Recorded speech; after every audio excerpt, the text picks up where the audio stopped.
Hi, Phil Crowshaw again. I can honestly say there's probably nobody who I respect more in the world of learning, training and development than Mandy Cresswell Phillips. And I'm fortunate enough to be able to have got her to agree to do an interview for me for Passions, talking about training, coaching and development, which is her passion. So as always, enjoy.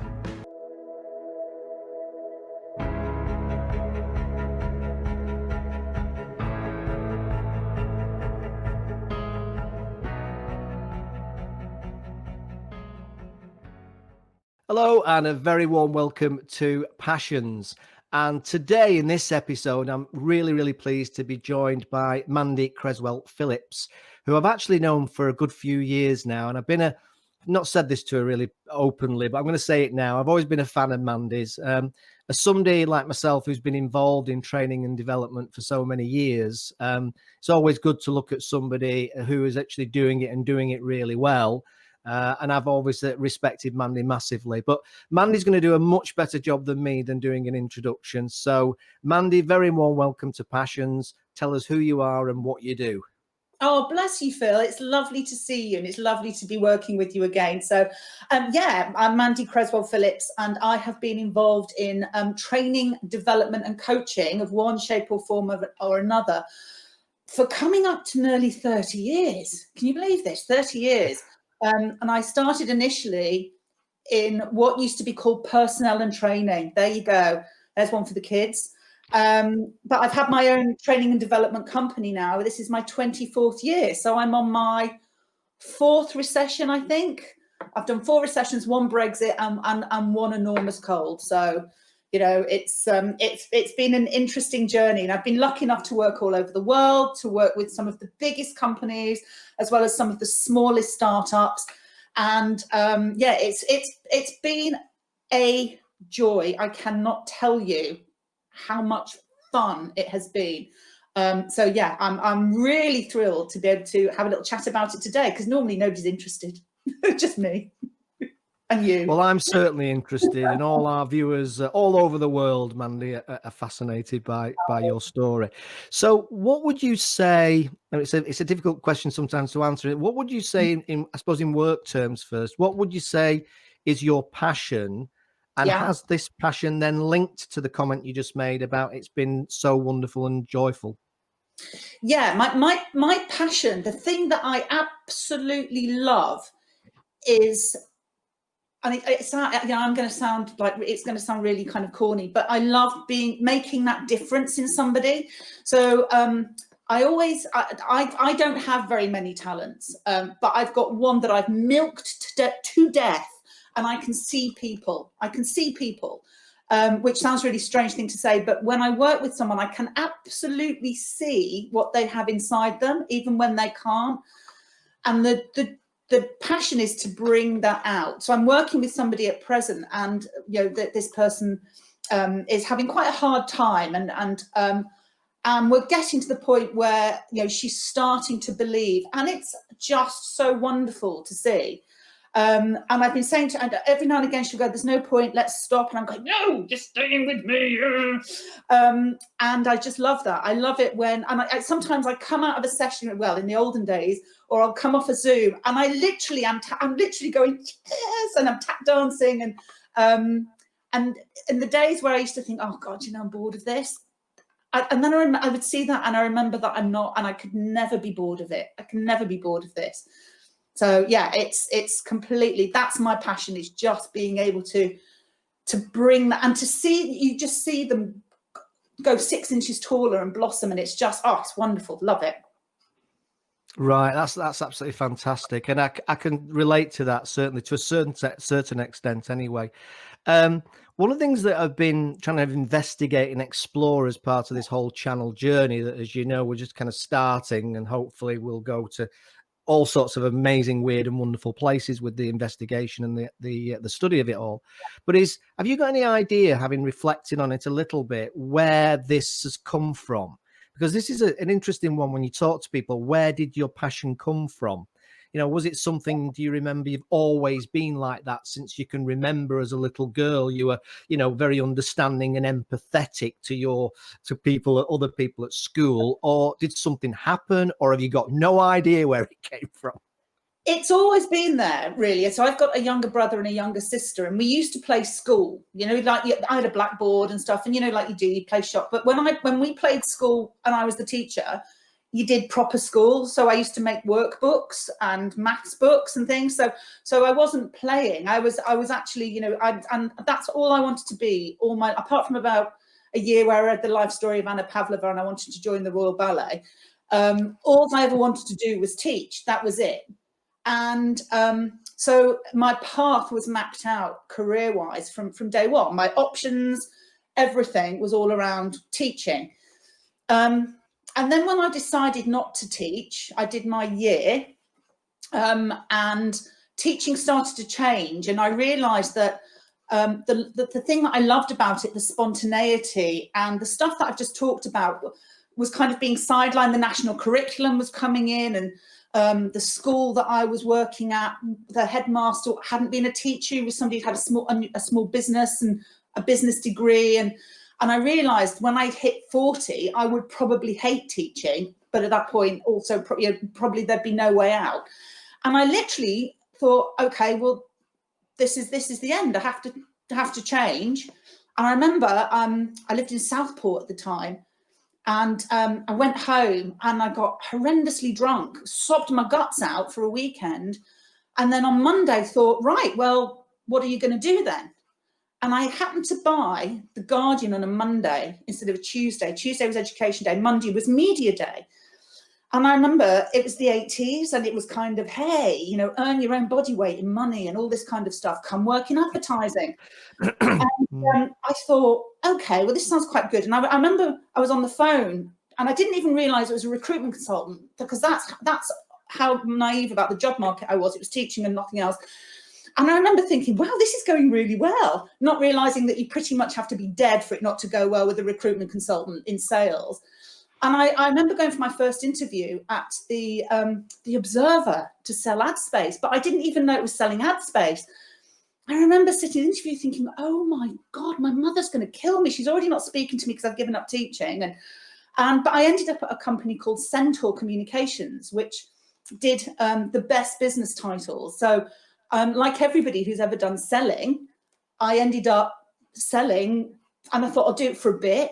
But then I became an ad manager, and that was great because I was nurturing talent, and I had a reputation for having teams that people stole my people, which was great. I loved that because they'd come to me and there'd be little balls of plasticine, and I'd make them into great salespeople. So I really enjoyed the training, and I didn't want to be a publisher because publishers were people who sat in glass offices and had nervous breakdowns over a calculator. But I really enjoyed the nurturing and the training. And so I launched titles, we acquired titles, and I built teams, and I loved it. And then a vacancy came up in the aforesaid personnel and training for what was then the new recruitment officer role, where I would recruit all the new salespeople and then I would do their basic training. And that's just where it starts. So it's always been, to answer your question in a really long-winded way, it's just always been there. And I've just loved it all my life. I've been very...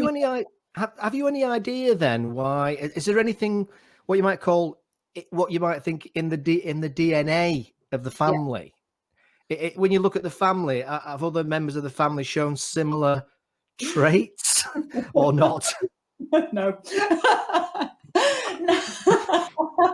The reason I ask is because, as you know, I kind of ended up in consultancy training and development. That's been the core of what I've been doing over the years.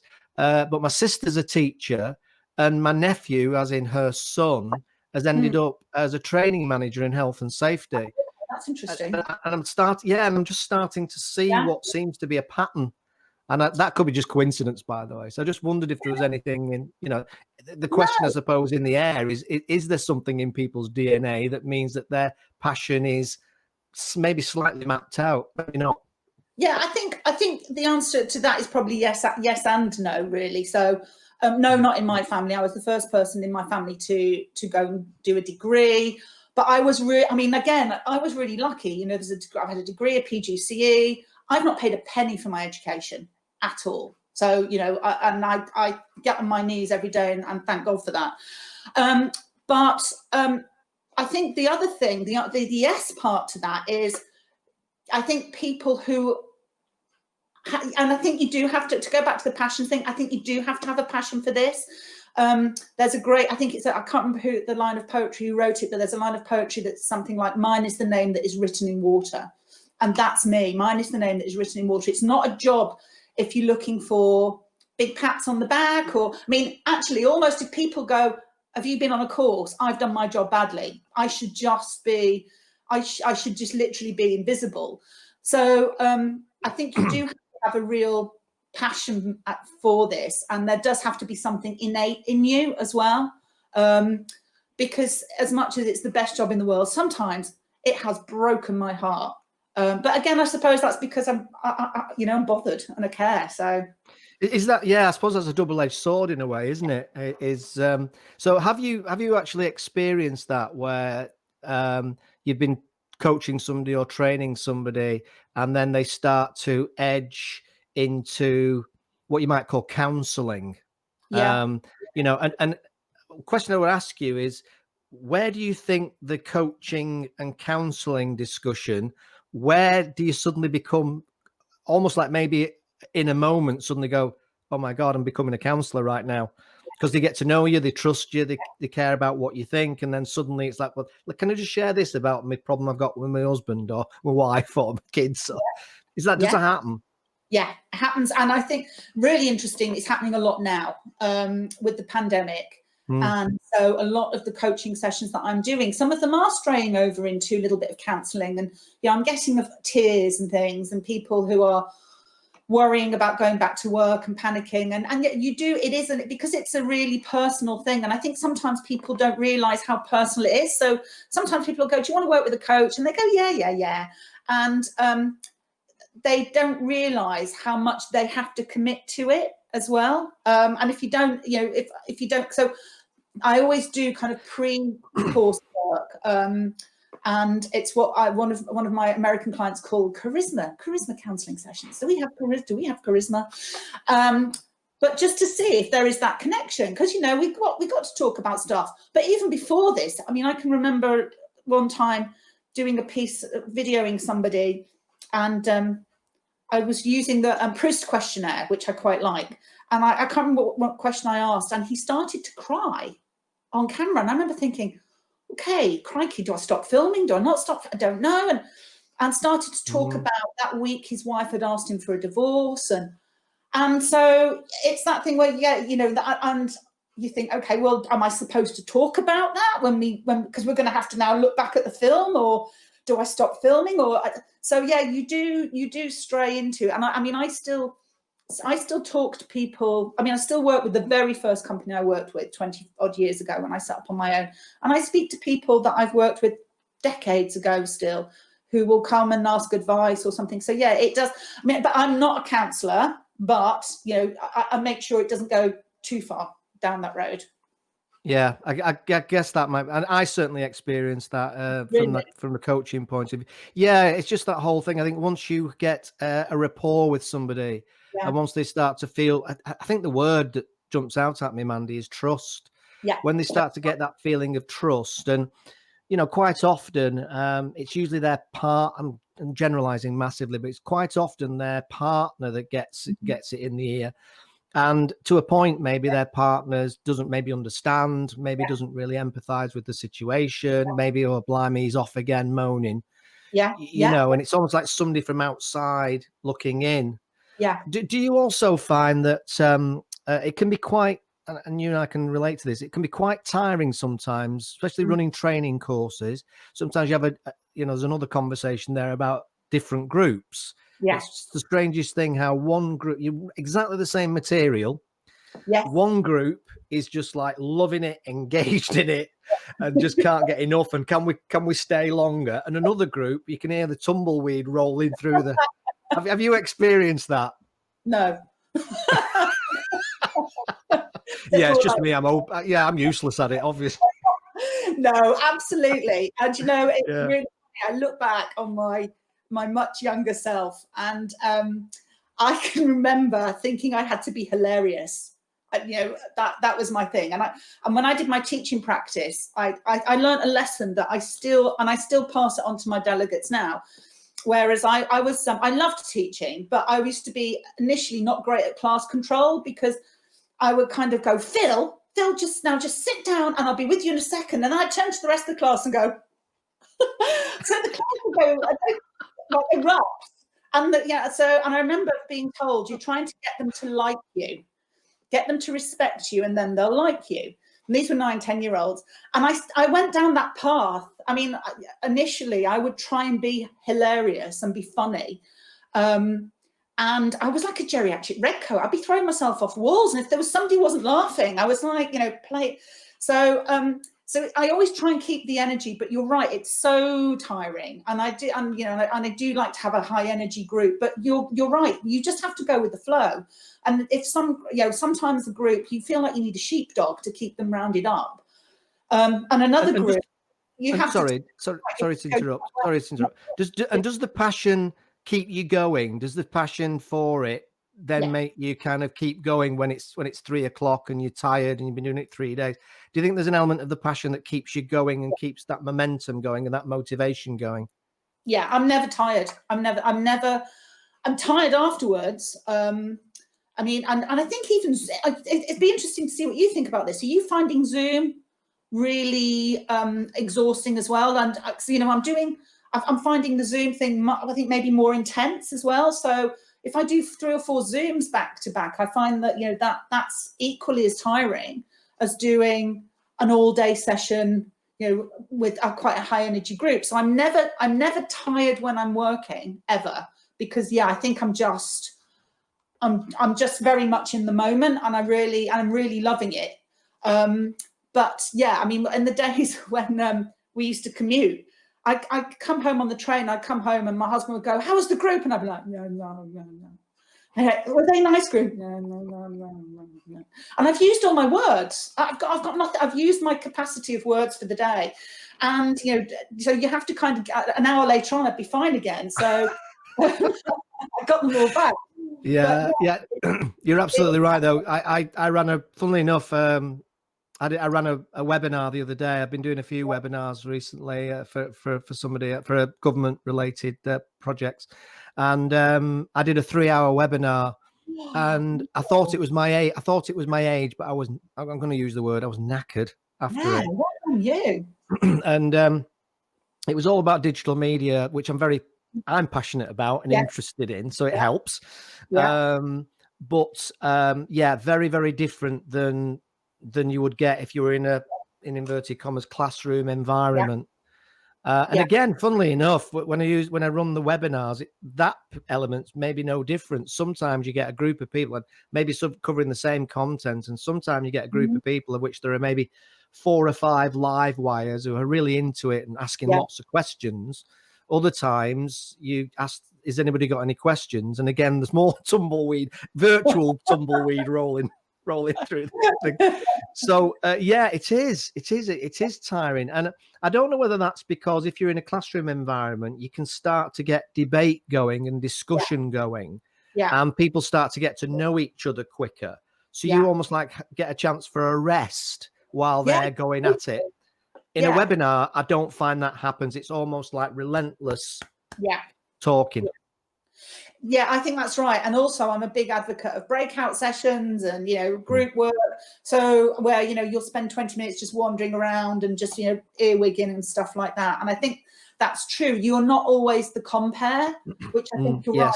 Through our webinar, you are. And I think it's also that thing, you have coffee breaks and things, and breaks are different. Lunch breaks and stuff. So, and it is much more about, getting your spidey senses out and thinking, well, is that person disengaged or are they just quiet? And if they're just quiet, that's okay. And just being able to, it's much easier in a room to bring in the person who maybe just been a bit quiet but still has something to say. It's much more difficult, I think, on a webinar or a Zoom or something like that. So that's right. That's right. And also, of course, with webinars in particular, people can multitask a lot easier, so they can switch the camera off, or put a pretend cardboard cutout of themselves on the screen, and and they can be doing something completely different at the same time, and almost like treating what you're teaching as a podcast, actually. Yeah, that's very true. Yeah, that's very true. And then you'll say, "So what do you think, John?" And you kind of almost hear this rustle of, and unmute comes off. Well, I'm not sure, Phil, really. And you think he's not a clue what I'm talking about. But the unfortunate thing is, I don't know what you think, but I can't see it changing anytime soon. I think the online communication world is with us to stay for the foreseeable. I think you're right. I think you're right. I mean, it's really funny. A year ago, I would have traveled 3 hours. I mean, I was always on a plane or a train or something. I would have happily done a 3-hour journey to do a face-to-face rather than do a Skype, because, I thought Zoom was a song by Fat Larry's band. That was as far as it went for me. Whereas now I'm like a Bond villain. I'm double screening. And the other Friday I did a session in the morning in Sydney, Australia, lunchtime Culture in Cheshire. Then in the afternoon, New York. So it means you can be much more agile, which is great. Yeah. I can't. Do you miss it a bit though? I do miss the smell of them. Yeah, a little bit, yes, but probably not a huge amount. Okay. But I can understand why you might, because I can't believe I'm going to say this on camera but I kind of, as I've got older, my patience with people isn't quite what it might have been. Yeah. Once upon a time. So, being able to just switch people off, or being able to just kind of say, all right, I've got to go now, whatever. It's a little bit more tricky when you're in a room and you're stuck in there. So I'm not going to lie. Probably, I just wanted to mention something, just something you said a few minutes ago, which it's amazing when I talk to you, how many things I relate to what you talk about what you were saying about, I wanted to be funny, when you're running training courses. I had you get the smiley sheets and comments at the end of courses. Unfortunately, I used to go with the 80-20 rule. Probably 80% will be good and happy and everything else. One might be, it was okay. And one might be like, he's a total idiot or whatever. One guy once, I remember this very clearly, wrote, it would have been a lot more enjoyable if he stopped trying to be John Bishop.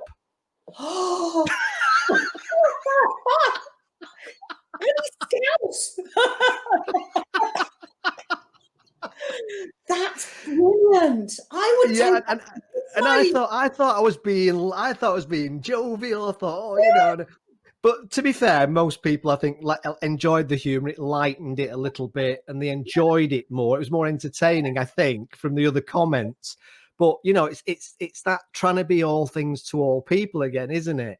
And there's obviously one person there who just wanted the pure learning. They didn't want me trying to get into the comedy club. Oh, I love that. That is brilliant. So yes, it's really stuck with me. That it really has. Fantastic. It's really funny though that you say that, because I do a thing where I'll look at people's communication style. And sometimes people, the delegates will get really into it and they love it and everything, and they really relate to their style. And then every now and again, someone will go, "So what's your style?" And I always go, "Well, what do you think it is?"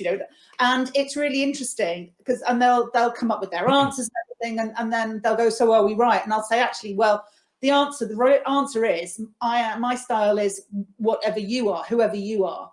So if I'm doing, and I do some really senior coaching, and if I'm doing that with somebody who's very much an analyzer, very much a task person, quite passive, there is no point in me rocking in like I'm straight out of Maplin's.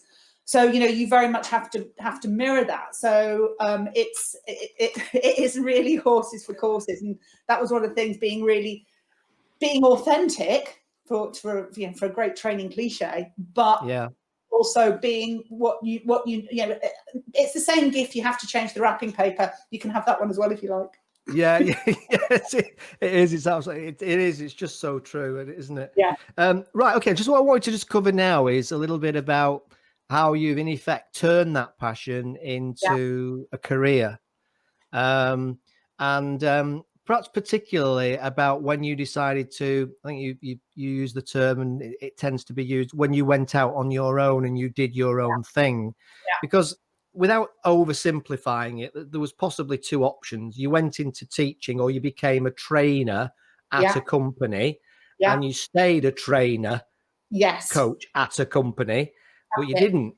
You did what all the rest of us nut jobs do, and you went, I'm going to set sail to this land of God knows where with all the pain that it involves, called self-employment. So do you remember how that happened and what the drivers were behind that? I do actually. The company I worked for, at that point, I was the head of personnel and training. Personnel and training became HR.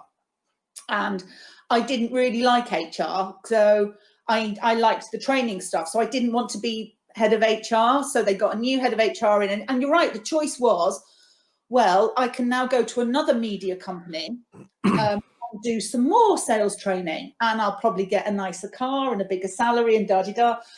And I just thought, well, there's nothing. I'm back where I started with the teaching. In 10 years, where will I be? And at the time I was single, and I thought, well, let's change the way we train at Centaur. So rather than just do sales training, I thought, let's open it up and make it bespoke.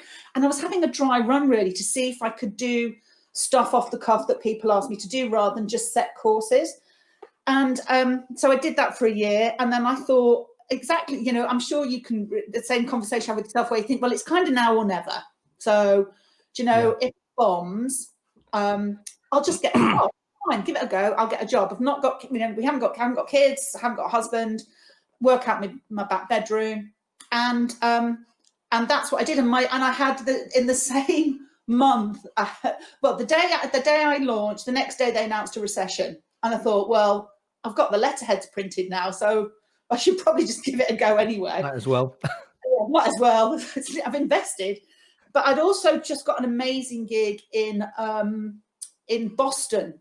And it was the first time I went to America, and it was brilliantly played. And it was a company called Smith's Industries, who I still work with, and I love them to death. But they sent me out to Boston. I remember thinking, this is self-employment stuff's all right, this training lark. Jet setting around the world, yeah. Yeah, and it was a college called Babson College, which looked like it was straight out of Dead Poets Society. It was amazing. And then I came back, and that very same day that I came back, I just won a really big gig with a utilities company. I can't remember who it is, and they cancelled. And I learned a really valuable lesson, that it's not in till it's in. But I kind of already, and that was a really good business. And I still say it to my husband. And yesterday he was telling me that this deal. I'm going, oh, that's brilliant. That's brilliant. Don't forget, it's not in till it's in. So, and I was really lucky. Every piece of work I've had has been a recommendation. So I've never had the money or the talent to kind of, you know, write fantastic marketing pieces. So it was just that punt that turned into 20 odd years. But I think I've kind of played one day at a time, a year at a time, and just see how it goes. Do you know what's fascinating though is how many of the people I've interviewed over the years, obviously for the Passions channel, and as you know, for the company I used to do, Experts Online. And it never ceases to amaze me how many very accomplished, very capable people identify it as being lucky. And you've just done the same thing. And I kind of always look and think, nah, it's not lucky. You know, and I don't know whether that dovetails into the imposter syndrome issue that we're kind of all sometimes toying with. But you know, there's decisions that need to be taken. There's sacrifices that need to be made, and there's choices that need to be made that get you to where you want to go. But people tend to talk about it as lucky. What do you think about that? I think you're right, and I can't remember who said the harder I work, the luckier I get. So it was Gary Player, wasn't it, the golfer? I think. Okay. Yeah. But I do think there is an amount of luck as well. But yeah, there's also, I think there's just this bloody mindedness in me as well. So sometimes, you know, I'd look at my diary and I just get snow blindness. And I think, well, that's probably when they're going to come and repossess the house. But I've never thought, I don't know, have you ever thought about getting a proper job again? Could you get a proper job again? No, and I think it's often said that people who have been self-employed for a period of time, and it doesn't necessarily mean tens of or decades, maybe a few years, are unemployable. No. I totally get that. Yeah. I don't think I'd be employable. Apart from anything else, I've got quite a lot of experience now and quite a lot of perspective.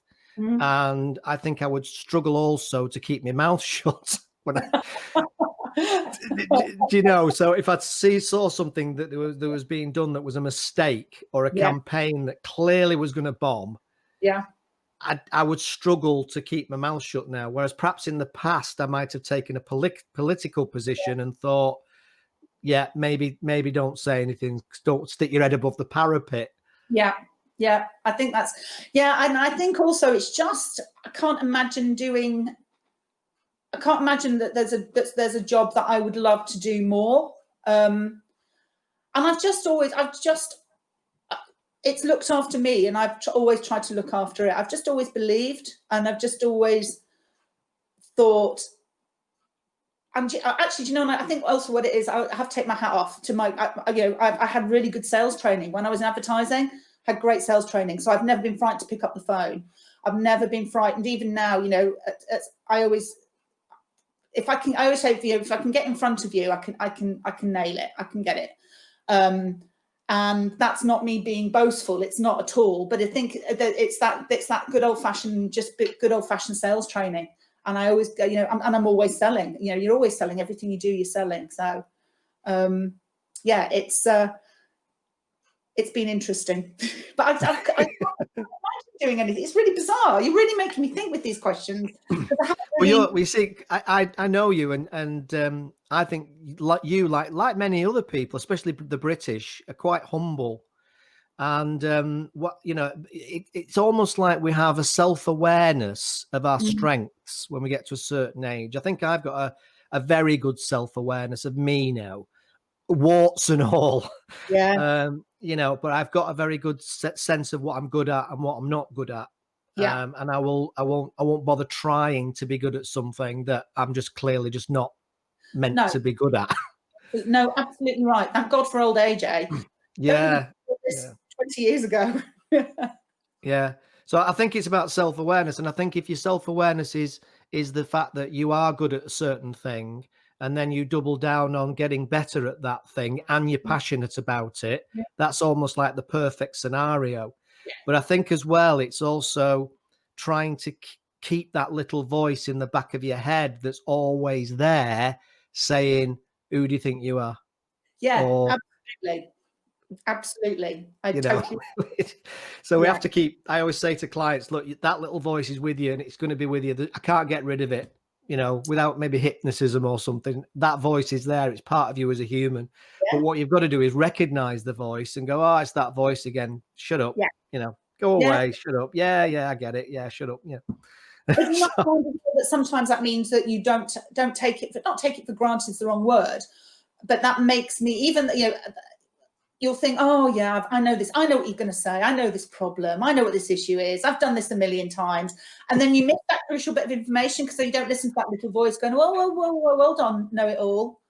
And it makes you keep it fresh, and it makes you listen and just treat every person as a new person. So I do know what you mean though, and I quite like having that there. It keeps me on my toes.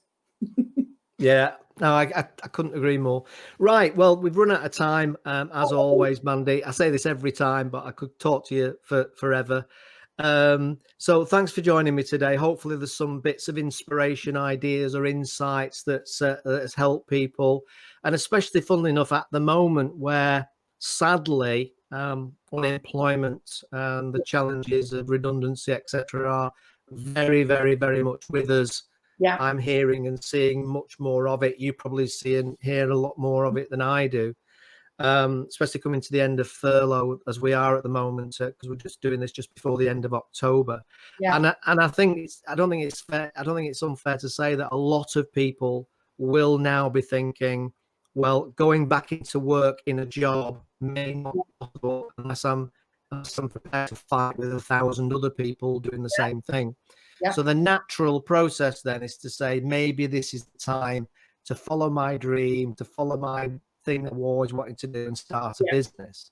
Yeah. So I think stories like yours, where you've actually done it, I think can be quite helpful in inspiring people to make that happen. And it can be very overwhelming when you start a business. Yeah. And again, we know that. So hopefully people have got some thoughts and had some insights into your story and how you've approached it, and hopefully can get something out of that. So thanks very much for joining me. I really, really appreciate it. And I'm sure I'll be catching you on here again sometime in the future to talk about your other passion, which is unicorns. And that's a lie. I love unicorns. Sorry, I'm trying to be John Bishop again. I'll stop now. Stop now. It's great. I wasn't just trying to be funny all the time. But I know, absolutely. Oh, great, isn't it? It's great. Right, Mandy, thanks very much for joining me, and I'll catch you again very soon. Thank you. Bye-bye. Bye-bye. Lots of love. Bye-bye.